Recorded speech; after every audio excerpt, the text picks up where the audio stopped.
Bəstələdiyim repə maşında qulaq asıram. Bu ən son versiyadır. Paylaşacağım səhifəmdə. Çox super aldım.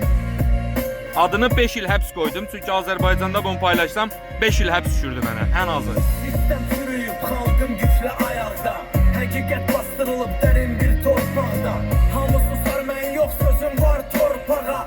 Çevirdi kişini vəzifə yaltağa. Satıldı vicdanlar, satıldı dəyər. Vəzifə pul qazanc azadlıq məyər. Şərəfdən üstündür vətəndən necə.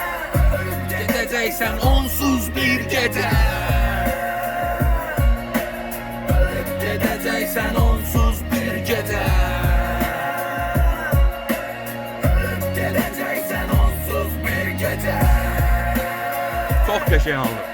Ölüb gedəcəksən onsuz bir gecə. Ölüb gedəcəksən onsuz bir gecə. Deyəcək haqqı qorxuyub dilləri. Görünməz zəncirlə bağlıdır əlləri. Şərəfdən üstündür vətəndən necə. Ölüb gedəcəksən onsuz bir gecə.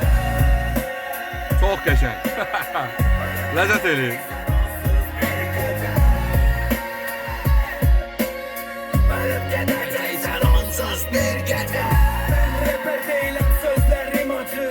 Sözümdən incimə ölkəmin tacı.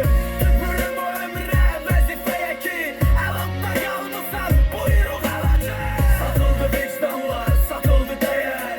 Vəzifə pul qazanc azadlıq məyər. Şərəfdən üstündür vətəndən necə. Ölüb gedəcəksən onsuz bir gecə. Ölüb gedəcəksən onsuz bir gecə. Ölüb gedəcəksən onsuz bir gecə. Ölüb Qəşəng. gedəcəksən onsuz Hal aldı mənə.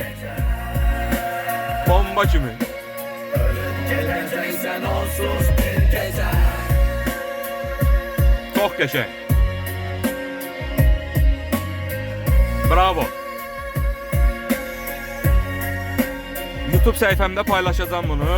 Kim istəsə mahnını yükləyə bilər, pulsuz olan şeydir.